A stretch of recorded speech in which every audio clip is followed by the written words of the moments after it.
From the endless grasslands of the Eurasian steppe came a storm the medieval world could scarcely comprehend.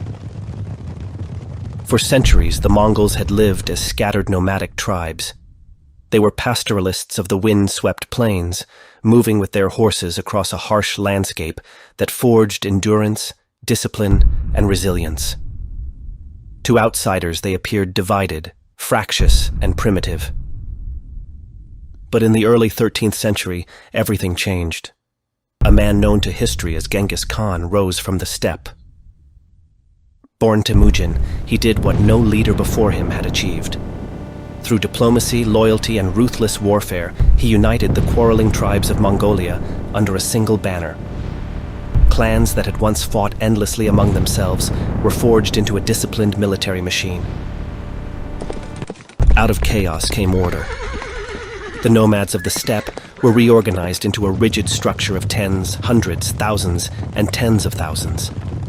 Loyalty was no longer to tribe or clan, but to the Khan himself. Merit replaced aristocratic birth. Any warrior who proved capable could rise through the ranks. The result was one of the most effective fighting forces the world had ever seen. Mounted on hardy steppe horses and armed with powerful composite bows, Mongol riders could strike with devastating speed. They moved like the wind, appearing suddenly, attacking with terrifying precision, and vanishing before an enemy could respond.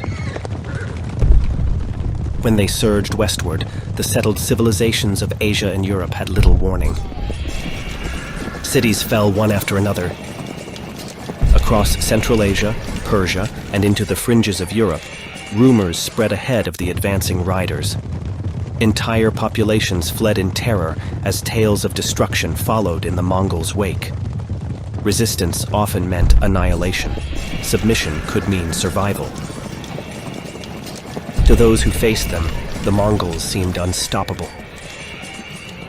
The terror they inspired was so profound that even distant observers struggled to describe them.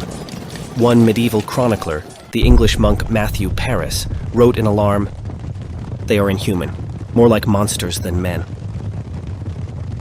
Yet beneath the fearsome reputation was a system of ruthless efficiency. The Mongols used intelligence networks, psychological warfare, and rapid communication across vast distances. Signals carried by riders allowed armies separated by hundreds of miles to coordinate attacks with uncanny precision.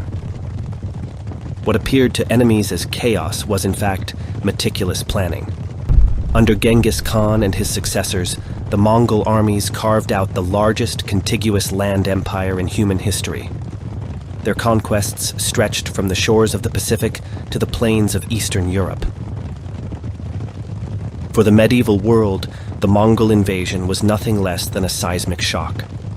A sudden collision between the settled civilizations of Eurasia and the relentless mobility of the steppe.